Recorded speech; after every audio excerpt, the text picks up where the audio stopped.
تقدیر کیا ہے؟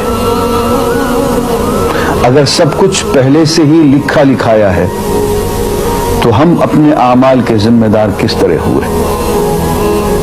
پھر اعمال کی جزا و سزا کیسی؟ پھر جنت و دوزخ کے کیا معنی؟ وضاحت فرمائے۔ بھئی سچی بات یہ ہے کہ اس سوال نے ایک عرصے تک مجھے بھی ستائے رکھا، اور میں سوچتا رہا کہ اگر واقعی اللہ تعالیٰ نے پہلے سے ہی سب کچھ لکھ دیا ہے کہ میں اتنے بج کر اتنے منٹ میں بیٹھ کے یہاں پہ ایک لیکچر دوں گا، یہ تقریر کروں گا، اتنے بج کر اتنے منٹ میں نماز پڑھوں گا، اتنے بج کے اتنے منٹ میں فلاں کو گالی دوں گا، فلاں کو تھپڑ ماروں گا، یہ پہلے سے ایک نیا شیڈول مرتب ہے اللہ کے ہاں، لکھا لکھایا پروگرام چھپا چھپایا موجود ہے، میرے کیا قصور؟ تو لکھنے والے کا قصور ہے؟ بات تو خطرناک ہے نا، بات تو خطرناک ہے نا۔ تقدیر کیا ہے؟ عربی میں اس کے لیے ایک لفظ لکھا جاتا ہے دینی کتابوں میں، علم اللہ السابق، اللہ کا علم جو پہلے سے اسے حاصل ہے۔ اللہ کو معلوم ہے کہ آج میں اتنے بج کر اتنے منٹ پہ اپنی مرضی سے، اپنے ارادے سے، اپنی آزادی فکر اور آزادی عمل پہ، عمل سے کام لیتے ہوئے یہ کام کروں گا۔ اب بھائی کام تو میں اپنی مرضی سے کر رہا ہوں، اپنی آزادی سے، اپنے ارادے سے کر رہا ہوں، لیکن اتنی سی بات تو مانو کہ اللہ تعالیٰ علام الغیوب ہے، علیم بذات الصدور ہے۔ مجھے اپنے بارے میں پتہ نہیں ہے کہ کل 10:10 پہ میں کیا کروں گا، اس کو پتہ ہے۔ مجھے اپنے بارے میں پتہ نہیں ہے کہ میں 10 سال کے بعد کہاں ہوں گا، کیا کر رہا ہوں گا، فلاں بج کے فلاں منٹ، اس کو پتہ ہے۔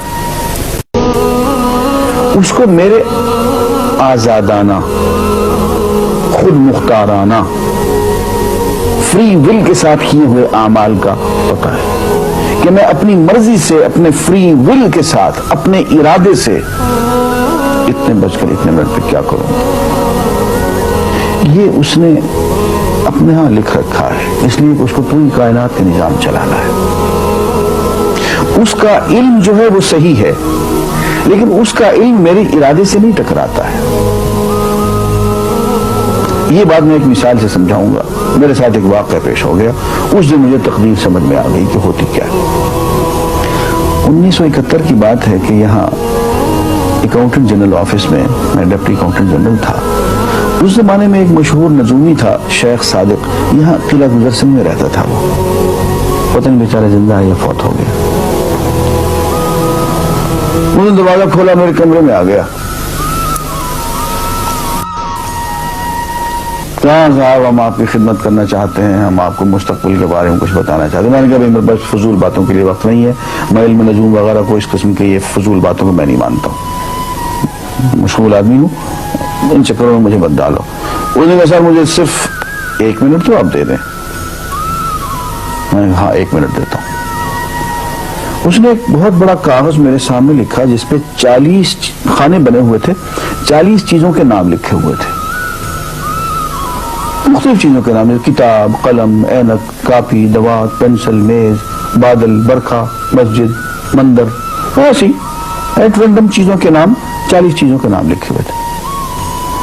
وہ کہنے صاحب آپ ان میں سے کسی ایک چیز پہ انگلی رکھ دیں یا اس کا نام آپ اس کاغذ پہ لکھ دیں۔ اور مجھے یہ کہتے کہتے اس نے ایک پیس آف پیپر میری میز سے اٹھایا اور اس پہ کچھ لکھا اور اس کو یوں الٹا کے رکھ دیا۔ میں نے کہا تم نے یہ کیا کیا؟ کہنے لگے جی میں نے وہ چیز لکھ دی ہے، وہ نام جو ابھی آپ لکھیں گے۔ تو اب میں پریشان ہو گیا۔ تماشا کی بات ہے نا کہ جو چیز میں سوچ سوچ کے اپنے ارادے سے، اپنی مرضی سے ابھی لکھوں گا، اس نے پہلے لکھ کے وہاں رکھ چھوڑ دیے میرے سامنے۔ اب میں سوچ میں پڑ گیا کہ یار وہ چیز لکھوں جو اس نے نہ لکھی ہو، کبھی میں اس کا ارادہ کروں، کبھی اس کا ارادہ کروں، اب تنگ آ کے آخر میں نے کسی ایک چیز کو لکھ دیا، میری یہ ہے۔ اس نے جب وہ الٹایا تو وہ وہی چیز نکلی۔ اب پتہ نہیں یہ کیا چکر تھا اس کا، خدا ہی جانا ہے۔ کوئی اس کا علم ہوگا، کوئی فن ہوگا، کوئی تک بازی ہوگی، تک بندی ہوگی کوئی. لیکن اس دن مجھے پتا چلا کہ یار اس کو جو کچھ میں نے لکھا ہے اپنے ارادے سے لکھا ہے، اپنی مرضی سے لکھا ہے، اس سے پابند ہو کے نہیں لکھا. کبھی اس میں انگلی لگاتا تھا، کبھی اس پہ، کبھی اس پہ، آخر چپ کے ایک لکھا میں نے. لیکن اس کمبخت کو پہلے سے پتا تھا کہ میں کیا لکھنے والا ہوں، اور اس نے پہلے سے وہاں لکھ کے رکھا ہوا تھا. میں نے کہا یار ایک محدود علم والا آدمی میرے آئندہ کے اعمال کو اپنے ہاں لکھ کے رکھ سکتا ہے. چونکہ وہ عمل میں اپنی مرضی سے کر رہا ہوں، اپنے ارادے سے کر رہا ہوں، کوئی مجبوری نہیں ہے اس میں. لیکن وہ میری مرضی والا عمل، میرے اپنے ارادے سے کیا ہوا عمل، پوری آزادی کے ساتھ کیا ہوا عمل، اس نے پہلے سے اپنے یہاں لکھ کے رکھا ہوا. یار اگر یہ انسان کر سکتا ہے تو رحمان کیوں نہیں کر سکتا؟ اس نے میرے سارے اعمال جو میں آئندہ چل کے کرنے والا ہوں، وہ سارے کے سارے اعمال اس نے اپنے یہاں لکھ کے رکھے ہوئے. اس کو انتظام کرنا ہے، میرے رزق کا انتظام بھی کرنا ہے، آگے میری زندگی، میری موت، میری قبر میں اکوموڈیشن کا پتہ نہیں کہاں کا میرے اس نے انتظامات کرنے ہیں. تو میرے بارے میں اس نے سارا ڈیٹا کلیکٹ کر کے رکھا ہوا ہے اپنی انفارمیشن کے لیے کہ یہ اپنی مرضی سے کیا کیا کچھ کرے گا.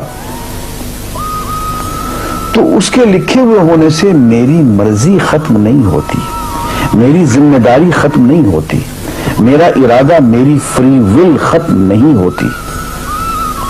یہی وجہ ہے کہ ہم جو اعمال کرتے ہیں اس میں سے اللہ تعالیٰ اس کی کچھ ذمہ داری ہم پہ ضرور ہوتی ہے.